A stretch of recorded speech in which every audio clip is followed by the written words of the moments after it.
পারফরম্যান্সের জেরে হেডলাইনে আসাটা স্বভাবে দাঁড়িয়েছে নাহিদ রানার। আগুন ঝরা পেস আর ধারালো বাউন্সারে বারবার থামিয়ে দিয়েছে নিউজিল্যান্ডের ইনিংস।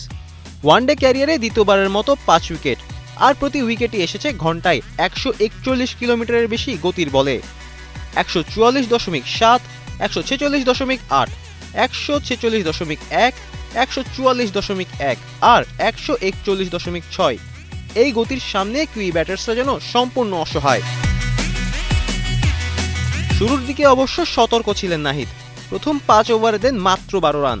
বোঝার চেষ্টা করেন উইকেটের আচরণ, কিন্তু একবার ছন্দে ফিরতেই শুরু হয় তাণ্ডব। অষ্টম ওভারে প্রথম আঘাত। ম্যাচে প্রথম বলেই এলবিডব্লিউ করেন হেনরি নিকোলসকে।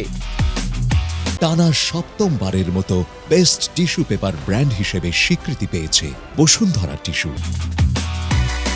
এরপর নিজের পরের ওভারেই আবারও আঘাত। বাড়তি বাউন্সে বিভ্রান্ত উইল ইয়াং। ব্যাট ছুঁয়ে বল চলে যায় ব্যাকওয়ার্ড পয়েন্টে, আর সেখানে সোজা ক্যাচ লুফে নেন সৌম্য সরকার। দ্রুত উইকেট হারিয়ে চাপে পড়ে যায় নিউজিল্যান্ড।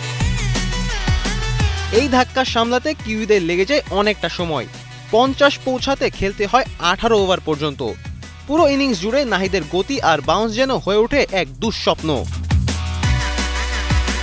এক কথায় এ ছিল নাহিদের আগুন ঝরা এক পারফরম্যান্স, যেখানে নিয়ন্ত্রণ, গতি আর আক্রমণাত্মক মানসিকতা সব মিলিয়ে এসেছে এক স্মরণীয় দিন। ফারদিন রেজা, কালের কণ্ঠ।